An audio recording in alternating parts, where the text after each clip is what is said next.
کی امانت، یہ کو کہیں حقوق اللہ کی، حقوق اللہ میں خیانت کرنا۔ پھر ایک چھوٹی سی مثال دے، قرآن پاک ہمارے ہاتھوں میں ہے، اللہ نے کیا بیان فرمایا کہ ان آنکھوں سے کسی غیر اجنبی عورت کو نہیں دیکھو، ٹھیک ہے نا؟ کل للمؤمنین یغضوا من ابصارہم ویحفظوا فروجہم، اے نبی ایمان والوں سے کہیں، اپنے مسلمانوں سے کہیں کہ جب کوئی بھی غیر عورت آئے تو آنکھیں پھاڑ کر کے دیکھے نہیں، نگاہ نیچی کر لے۔ محرم اور اپنی بیوی کے علاوہ کسی اجنبی عورت کو دیکھنا جائز نہیں ہے۔ دعا کرو پرانے اپنے باپ دادا کی طرح امانت دار ہو جاؤ۔ آج تو آنکھیں پھاڑ کر کے دیکھتے ہیں، پیچھے دیکھتے ہیں، اور اگر موقع مل جائے تو ایک منہ ٹیڑھا کر کے، ایک آنکھ دبا کر کے مووی بھی تیار کر لے گا۔ یہ بے ایمان مسلمان ہے، خیانت کر رہا ہے۔ ذرا سوچو کتنی خیانت ہو رہی ہے۔ قرآن پاک کیا کہتا ہے؟ نگاہیں نیچی کر لو۔ اللہ اکبر۔ یہ بھی خیانت ہے کہ آپ کسی لڑکی کو دیکھیں، کسی کی بیٹی پر، کسی کی بہن پر، کسی کی ماں پر آپ نگاہیں پھاڑ کر کے دیکھیں۔ دنیا کہتی یہ نہیں، لیکن اوپر والا کہتا ہے یہ تم خیانت کر رہے ہو۔ یہ قرآن پاک موجود ہے، قرآن پاک۔ کتنی عجیب سی بات۔ ایک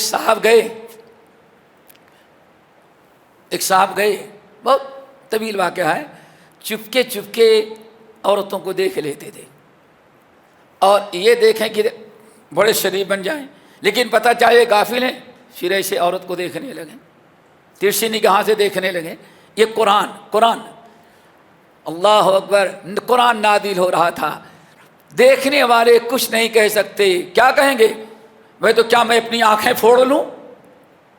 اور آج ایک مسلمانوں نے، کوئی ہندو کوئی اور کہتا کرسچن، تعجب کی بات تھی، آج مسلمانوں نے کیا نکالا ہے؟ نہیں، اگر اچھی نیت ہو تو کسی بھی عورت کو دیکھ سکتا ہے۔ کیوں؟ اللہ نے اس کو خوبصورت نیت ہو، واہ اللہ نے کتنا خوبصورت بنایا، دل کو بہلانے کے لیے غالب خیانت چاہ۔ یہی وہ مجرم ہے جو حرام چیزوں کو ہیلے بہانے سے کیا کرتا ہے؟ حلال کرتا ہے۔ کیوں؟ اس کو کیا کہا جاتا ہے؟ خوض۔ کیا؟ خوض۔ اور یہ قرآن موجود 29واں پارہ، قالوا ما سلککم فی سقر قالوا لم نک من المصلین وَلَمْ نَكُنْ نُطْعِمُ الْمِسْكِينَ وَكُنَّا نَخُوضُ مَعَ الْخَائِضِينَ وَكُنَّا نُكَذِّبُ بِيَوْمِ الدِّينِ حَتَّى أَتَانَا الْيَقِينُ فَمَا تَنفَعُهُمْ شَفَاعَةُ الشَّافِعِينَ۔ پورے سورہ مدثر کی آیت 29ویں پارے کی جب پوچھا گیا ما سلککم فی سقر، لوگوں تم جہنم میں کیوں گئے، تو پہلا جواب کیا تھا؟ بھائی کیا بتائیں، لم نکو من المصلین، اصل میں بے نمازی تھا، نماز نہیں پڑھتا رہا۔ او دیکھو، اور آج اگر ہمارے بزرگ کسی آدمی کو کہیں، نوجوان کو یا بے نمازی کو، رے صاحب نماز پڑھیں، بغیر نماز کے ایمان مکمل نہیں، تو کیا جواب دیتے؟ ارے بس ہمیں معلوم ہے کہ آدمی نماز پڑھ کے کیا کیا کرتا ہے، اب نمازی کے عیوب کو ظاہر کرنے لگتا ہے۔ مجھے معلوم ہے کہ نماز پڑھ کے لوگ کیا کیا کرتے، اصلاح کرنے کے بجائے۔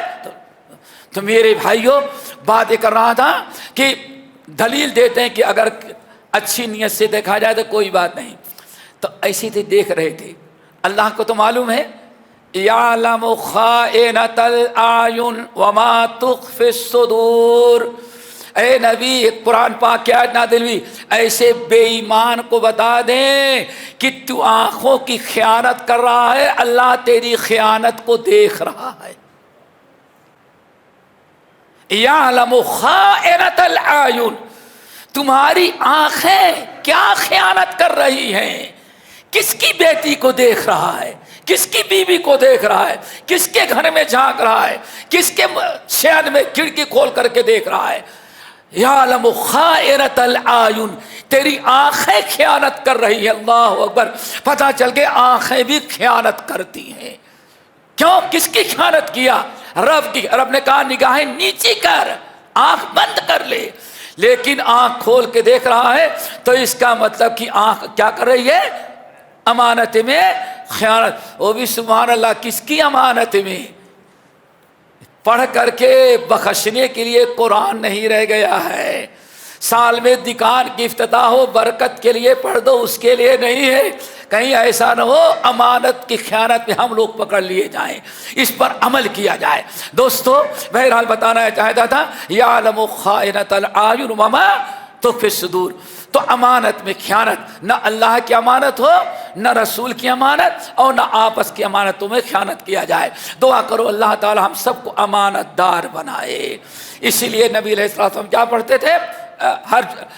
جب بھی خطاب کے لیے کھڑے ہوتے، خبردار لا ایمان لمن لا امانت لہ، جو انسان امانت دار نہ ہو اللہ تعالیٰ اس کے ایمان کو قبول نہیں کرتا۔ ایمان کسی کام کا نہیں جو شخص امانت دار نہ ہو۔ امانت دار بنے سب کے لیے، اپنوں کے لیے، غیروں کے لیے، اللہ کے لیے امانت، اللہ کی بھی امانت کی حفاظت کریں، رسول کی بھی حفاظت کریں، امانت کی حفاظت کریں، اور آپس میں یہ والی امانت جو تو ہی ہے۔ آخر میں پھر میں کہوں گا امانت کا مطلب کیا بتایا میں نے؟ ہر وہ ذمہ داری، اگر یہ بھی بڑی امانت داری میرے اوپر ہے، ہم اگر سچی بات نہ بتائیں تو ہم نے بھی امانت میں خیانت کیا۔ آپ مسجد کے امام ہیں، اللہ اکبر، اگر امام خیانت کرے تو پورے لوگوں کے ساتھ، پوری امت کے پورے نمازیوں کے ساتھ اس نے کیا کیا؟ خیانت کیا۔ اسی لیے اللہ رسول نے کیا فرمایا؟ المؤذن مؤتمن، اللہ اکبر اللہ اکبر، یہ جو اذان دیتا ہے پورے محلے کے لوگوں کی امانت کس کے اوپر ہے؟ اللہ اکبر۔ اب مؤذن اگر قاعدے سے ذمہ داری نہ ادا کرے تو کیا خیال ہے اسے؟ امانت میں خیانت ہوئی کہ نہیں ہوئی؟ المؤذن مؤتمن، اے لوگوں مؤذن امانت دار ہے، پورے محلے والوں کی امانت کس کے اوپر ہے؟ مؤذن پہ۔ کیوں؟ مؤذن چاہے تو رمضان میں 10 منٹ پہلے اذان دے کے سب کو شہر بند کروا دے، اور جب چاہے 5 منٹ اذان دے کر کے سب کے روزے خراب کروا دے۔ امانت قیامت کے دن پوچھا جائے گا۔ تو امانت داری، ایک ٹیچر ہے، ایک مدرس ہے، امام تو جانے دیں، ایک مدرس ہے، سارے محلے کے لوگوں نے اپنے بچوں کو اس معلم پر بھروسہ کر کے دیا ہے، تنخواہ لیتا ہے تاکہ بچوں کی تعلیم اور تربیت کرے۔ اب اگر وہ موبائل میں کھیلتا رہ گیا اور بچوں کی طرف توجہ نہ دی تو امانت میں کیا خیال ہے؟ اوپر سے نیچے تک خیانت ہی خیانت ہو رہی، اور جہاں خیانت آئی وہاں اللہ تعالیٰ کا عذاب آنا ہی آنا ہے۔ سب سے بڑی چیز، منافقوں کی بڑی علامتیں کتنی ہے دوستو؟ 4، امانت میں خیانت، اللہ اکبر، وعدہ خلافی، دیکھا تو امانت، اذا حدث کذب، جھوٹ بولنا، سمجھ گئے نا، وَإِذَا خَاصَمَ فَجَرَ، اور جیسے کسی سے لڑتا ہے تو گالی گلوچ پر اتر آتا ہے۔ منافقوں کی اسی لیے دعا مانگتے تھے اللہ رسول، اللہم انی اعوذ بک من الشقاق والنفاق وسوء الاخلاق، اللہ شقاق سے، نفاق سے اور بری چیزوں سے ہمیں بچا لینا۔ ہمارے دلوں میں نفاق کا کوئی ڈر اور خوف باقی نہیں رہ گیا۔ تو دوستو دعا کرو اللہ تعالی ہم سب کو امانت دار بنائے۔ پھر میں کہوں گا کہ آج ضرورت ہے مسلمانوں اپنے کردار سے، اپنے عمل سے۔ بتا رہا تھا سرنگ کوٹ کشمیر کا واقعہ، شیخ جب میں نے ایسے وضاحتیں کی کہ آج مسلمانوں کو ضرورت ہے ادخلوا فی السلم کافہ، ہر لحظہ ہے مومن کی نئی آن نئی شان، گفتار میں کردار میں اللہ کی برہان، چلتے پھرتے اپنے گفتار میں، اپنے کردار میں، اپنے آنکھ میں، اپنے معاملات میں ہم مسلمان سچے مسلمان بن جائیں تو ساری مشکلات ہماری دور ہو جائیں. لیکن ہم سب کچھ بننے کے لیے تیار ہیں, سچے مسلمان بننے کے لیے تیار نہیں. اللہ اکبر. ادخلوا فی السلم کافہ. میرے بھائی, اگر مومن صحیح معنوں میں عملی مسلمان بن جائے, امانت دار ہو جائے, دیانت دار ہو جائے, وعدہ پورا کرنے والا ہو جائے, اللہ کا بھی وفادار بنے اور قوم کا بھی, اور اپنے ملک کے باشندوں کا بھی کیا بن جائے, وفادار. وفادار کا مطلب کہ ہمیشہ اپنی ذات سے فائدہ پہنچانے والا ہو جائے. تو میں کہتا ہوں دوستو, دنیا اس بات پر متفق ہے, کسی مکتب فکر سے وہ اسلام پر اگر عملی طور پر زندگی گزاری جائے تو اس قوم سے بہتر قوم کسی قوم کے لیے, دنیا کے لیے نہیں ہے. اللہ تعالیٰ سے دعا کرو, اللہ تعالیٰ ہم سب کو عمل کی توفیق نصیب فرمائے, اور ایسے ہی بار بار بل بیٹھنے کی توفیق دے.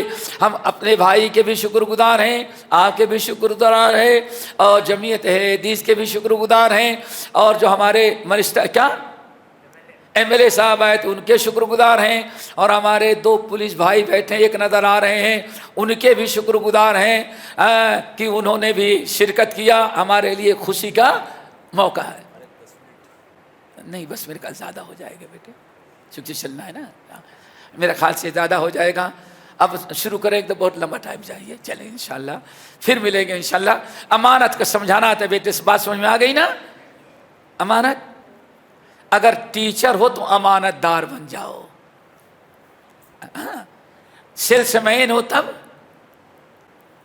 کسی کمپنی کے سیلس مین ہو, امانت دار. امانت داری کیا ہے؟ آپ بے ایمانی نہ کریں, اس کے خیر خواہ بنے. الدین النصیحہ, الدین النصیحہ, الدین النصیحہ. دین خیر خواہی کا نام ہے. بس ایک مثال اگر دے دے, تھوڑا 2 منٹ کریں, سنیں گے. دیکھیں, مسلمان صحیح معنوں میں عملی مسلمان بن جائے تو کیسی خیر و برکت کی چیز. ایک حضرت انس بن مالک, جن کے بارے میں آپ نے سنا, انس طبرانی کی روایت, انس بن مالک رضی اللہ تعالیٰ کہتے ہیں, نہ ہم لوگ نبی علیہ السلام کی مجلس میں بیٹھے تھے تو آپ نے ارشاد فرمایا, لا یؤمن احدکم حتی یحب لاخیہ ما یحب لنفسہ. لوگوں, مسلمانوں, تم میں سے کوئی کلمہ پڑھنے والا مسلمان نہیں ہو سکتا جب تک کہ اس کے اندر یہ جذبہ نہ ہو, جو اپنے لیے پسند کرتا ہے وہی دوسروں کے لیے بھی پسند کرے. اور دوسری روایت میں, جو اپنے لیے ناپسند کرتا ہے وہی دوسروں کے لیے بھی ناپسند. واللہ, حضرت انس بن مالک رضی اللہ تعالیٰ کہتے ہیں, دنیا میں صحابہ کو جتنی عزت ملی صرف اسی قرآن و سنت پر عمل, عملی مسلمان بنے, امانت و دیانت کے پیکر تھے. اللہ اکبر. کہتے ہیں کہ مجلس برخاست ہوئی, ہم جانے لگے تو ہمارے ہی راستے سے ایک آدمی کو اور جانا تھا. یہاں تو کسی کو نہیں, لیکن جانتے ہو سکتا ہے ساتھ جانے لگے. کہاں جا رہے تھے؟ راستے میں ایک شخص, جیسے آج تو نہیں, جمعے کے دن میں نے دیکھا آپ کے سینٹر سے نکلے اس مسجد سے تو گلی میں سامان بیچنے والے کھڑے رہتے ہیں. تو راستہ میں جب گزرے تو ایک آدمی اپنا سامان بیچ رہا تھا, کوئی سامان بیچ رہا ہے, اور میرے ساتھ جو جا رہا تھا واقعی اس کو اس سامان کی ضرورت تھی. دیکھا کھڑا ہو کر کے بیچ رہا ہے, تو ہمارا ساتھی کہنے لگا, انس ذرا رکو, اس چیز کو میں خریدتا ہوں. کہا کتنی اس کی قیمت ہے؟ کہا 10 درہم. کتنا؟ اللہ اکبر. کیا خیال ہے؟ ہم تو ہوتے بھائی 10 کی چیز نہیں, اگر 10 کی ہے بھی تو نہیں تو 5 کی ہم کو جھوٹ بول دیں گے. 5 کی مل رہی تھی, پیچھے چھوڑ کے آ گیا. دیکھو کتنے جھوٹ بولے, 10 درہم. لیکن وہاں کیا تھا؟ نہیں, جھوٹ بولنا حرام ہے عملی طور پر. انس بن مالک رضی اللہ تعالیٰ کہتے ہیں, اس میرے ساتھی نے کہا, نہیں, اتبیعہ بعشرین, 10 نہیں 20 کا بیچو گے؟ اللہ اکبر. بیچنے والا کتنے کا دے رہا تھا؟ 10 کا. اور خریدنے والا کیا کہتا ہے؟ بھائی 10 کا نہیں, میں 20 کا لوں گا. 20 کو بیچو گے؟ دنیا کا نظام ہے, بیچنے والا 5 زیادہ بڑھاتا ہے تاکہ اتنے میں آ کر کے طے ہو جائے. اس نے 10 کہا, ہو سکتا ہے 8 میں دے دیتا, لیکن انہوں نے سامان دیکھا, کہا کہ نہیں اتبیعہ, بھائی اس کو 20 میں بیچو گے؟ کہا بھائی کیوں مذاق کرتے ہیں؟ بھائی مذاق نہیں کر رہا ہوں, بیچو گے؟ تو وہ سمجھا بیچنے والا شاید جس کو کہتے تھوڑا سا منٹلی تھوڑا سا کمزور ہوگا, یا جس کو مہاراشٹر میں کہتے سرکا ہوا, کھسکا ہوا, تھوڑا اس کا دماغ کھسکا ہوا ہوگا, اس لیے ایسی باتیں کر رہا ہے. اوپر سے نیچے تک دیکھتا ہے, کیا ہے؟ ہاں دے دوں گا. کہا پھر دیکھا, نہیں. اتبیعہ ب30 درہما, 30 درہم میں بیچو گے؟ میں 10 مانگ رہا تھا, پہلے اس نے 20 کہا. حضرت انس مالک بھی پریشان کہ پاگل کو کیا ہو گیا ہے, وہ 10 میں دے رہا تھا, کہا میں 20 میں خریدوں گا. 20 میں کہا تو یہ پھر اٹھا کے دیکھتا ہے, اور دیکھنے کے بعد کہتا ہے نہیں اتبیعہ ب30 درہما, 30 درہم میں بیچو گے؟ 30 میں, اوپر سے نیچے تک. تو بیچنے والا بھی سوچا کہ چلو مل رہا ہے, کہا دے دوں گا. اب دیکھا, کہا لائے, تو قیمت ادا کرنے کے پہلے اس چیز کو الٹ پلٹ کھینچ کے دیکھا, کہا نہیں اتبیعہ ب40 درہما, 40 میں بیچو گے؟ تو اس نے کہا بیچ دوں گا. انس بن مالک کہتے ہیں ہم لوگوں نے اس کو کیا ہو گیا ہے, بہرحال 40 درہم دیا اور وہ چیز اس نے خرید لی. جب اب وہ بیچارہ تو قیمت لیا, کیا نکل گیا, کہیں پھر نہ اس کا دماغ پھر جائے. تو کہے نہیں پہلے جتنے 10 میں دیتے تو وہی دوں گا, وہ چلا گیا اپنا. حضرت انس بن مالک کہتے ہیں میں نے اس کو پکڑا, اللہ کے بندے تم نے کون سا دھندا کیا؟ دنیا میں ہر انسان بیچنے سامان والا 50 کہتا ہے تو بیچنے والا اس کی نیت ہوتی کہ 40 میں پٹ جائے گا. 2-4 درہم آگے پیچھے کرے, 10 والی چیز کو تم نے 40 میں خریدا, کیوں ایسے تم نے کیا؟ اس کو کہتے امانت داری. جو اپنے لیے پسند وہی دوسروں کے لیے پسند. دعا کرو یہی فکر پیدا ہو جائے, گنوا دی ہم نے جو اسلاف سے میراث پائی تھی. یہ اگر میراث رسول ہم پر ہم عمل کرتے ہوتے تو آج ہمیں ملک سے کوئی بھگانے کا نعرہ نہ لگاتا. گنوا دی ہمیں دلہا بنا کر کے یہاں آباد کیا جاتا. گنوا دی ہم نے جو اسلاف سے میراث پائی تھی, سریا سے زمین پر آسمان نے ہم کو دے مارا. تجھے آما سے اپنے کوئی نسبت ہو نہیں سکتی, تو گفتار و کردار تو ثابت وہ سیارہ. دعا کرو یہ خوبی ہمارے اندر پیدا ہو جائے. جب حضرت انس مالک کہتے ہیں میں نے پوچھا تم نے ایسا کیوں کیا, تو کہا انس ابھی نبی علیہ السلام کے پاس بیٹھے تھے, تم نے حدیث سنا کہ اللہ صلی اللہ علیہ وسلم فرمایا مومن بننے کے لیے ضروری ہے کہ جو اپنے لیے پسند کرتا ہے وہی اپنے بھائیوں کے لیے بھی پسند کرے. اللہ کی قسم میرا اگر یہ سامان ہوتا تو میں 40 درہم میں کم سے نہ بیچتا. پتہ نہیں ہو سکتا اس کو مجبوری ہو یا بھاؤ نہ معلوم رہا ہو, اس لیے ہمیں وہ نہیں دیکھنا. اس کیا کہہ رہا ہے, ہمیں دیکھنا ہے کہ نبی نے ہمیں کیا نصیحت کی. جو اپنے لیے پسند کرتے ہو وہی اپنے تمام بھائیوں کے لیے پسند کرو. یہ چیز میری ہوتی تو میں 40 میں بیچتا, تو میں نے سوچا اس کو قیمت بھی دوں گا تو 40, تاکہ نبی کے اس نصیحت پر عمل ہو جائے. دعا کرو اللہ تعالی ہم سب کو امانت دار بنائے, اور جہاں امانت دار بن جائیں گے تجھے لیا جائے کچھ سے کام دنیا میں امامت کا, ہم پورے قوم اور ملک کے لیے رحمت ہوں گے, رہنما ہوں گے. کیوں؟ ہمارے پاس جو تعلیم ہے. آخر سب سے پہلے جو انڈیا میں الیکشن ہوا, سب سے پہلے انگریز کے دور میں جب انگریز نے اجازت دی ہاں انڈین باشندے اپنی آزادی کے لیے لڑ سکتے ہیں, اپنا لیڈر متعین کریں, اور جب آل انڈیا کانگریس قائم ہوئی اور پہلی مرتبہ جب ہندو مسلمان مل کے جب انگریز کے خلاف لڑے تو اتفاق ہو گئے کہ ہاں انگریز کی ضرورت ہمیں نہیں ہے۔ اور جب وزارت تقسیم کرنے کے پہلے گاندھی جی نے تمام ہندو مسلم جتنے لیڈر تھے سب کو بلایا، کتنی پیاری نصیحت کی، پورے ملک سے مراد ہندوستان نہیں،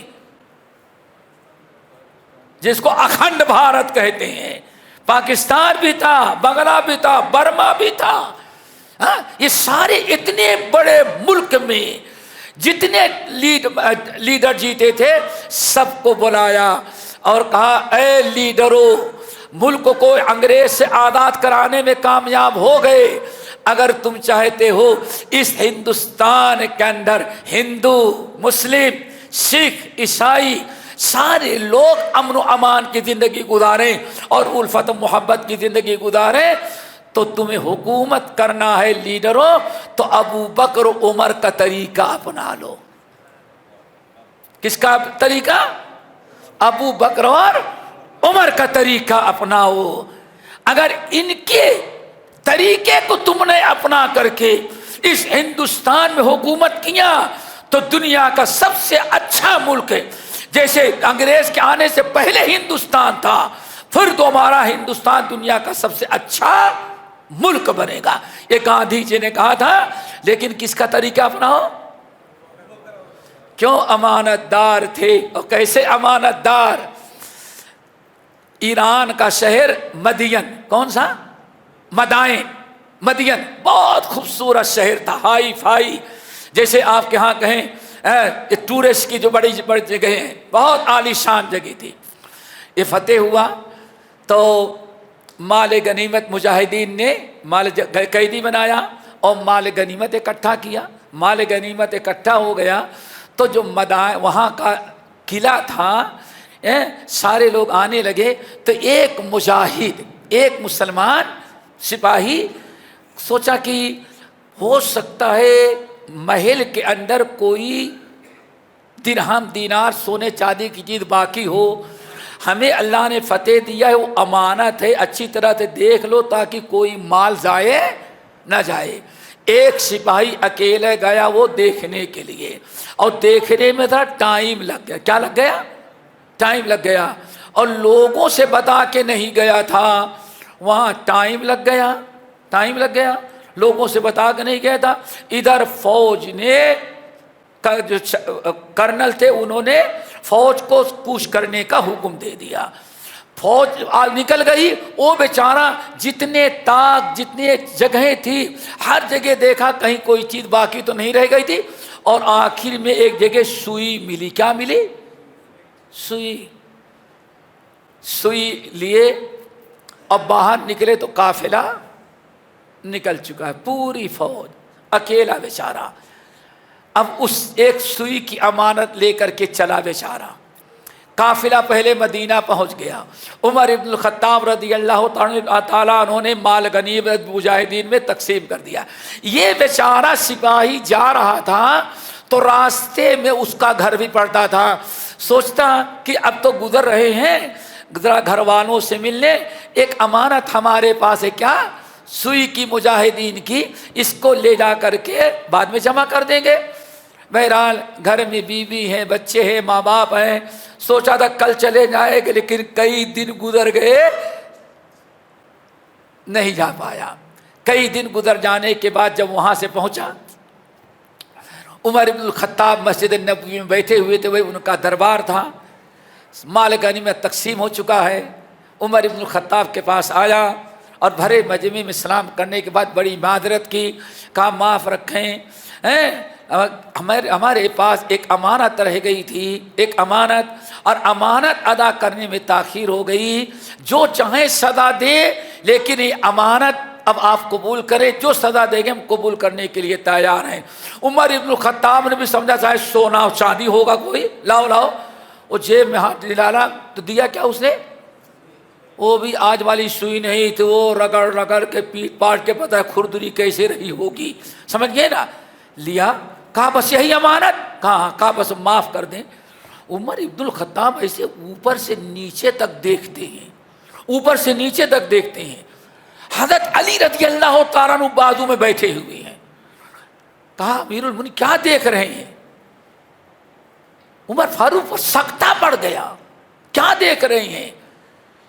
آخر میں جب اپنے آپ میں آئے تو کہا الحمدللہ، اللہ تیرا شکر ہے کہ مرنے کے پہلے پہلے ہمیں اپنے نبی کا ایسا امتی دکھلایا جو اتنا زیادہ امانت دار ہے۔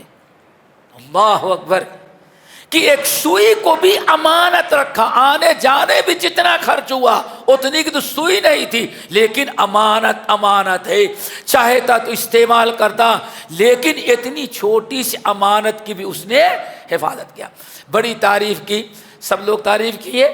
جب امیر المومنین بیٹھے تو عمر ابن الخطاب کھڑے ہو گئے، حضرت علی کھڑے ہو گئے، کھڑے ہو کر کے کہا لوگو سن لیجئے، ہمارے امیر کو بڑی حیرت ہے کہ اس امت میں ان کے رعایا میں ایسے امانت دار ہیں، لیکن اللہ کی قسم ہمیں رعایا کی امانت داری پر کوئی حیرت نہیں۔ اب سارے لوگ کہتے ہیں اللہ کے بندے، ساری دنیا کو حیرت، امیر کو اور تم کو نہیں؟ کیس کیوں حیرت نہیں؟ کہا نہیں سمجھے، یا امیر المومنین انکا ففتفعفت الناس، بات ہے جب ہمارا امیر امانت دار ہے تو رعایا بھی امانت دار ہے۔ کمال اس کا نہیں ہے، کمال آپ کا ہے، اتنی پوسٹ بنانے کے باوجود بھی آپ امانت دار ہیں تو پوری رعایا بھی امانت دار ہے۔ دعا کرو اللہ تعالی ہم سب کو امانت دار بنائے۔ دوستو ہم نے امانت کے متعلق چند باتیں کہی ہیں، اللہ تعالیٰ سے دعا کرو ان کو قبول فرمائے۔ کچھ کسر رہ گئی ہے تو پھر کسی اور موقع پہ انشاءاللہ۔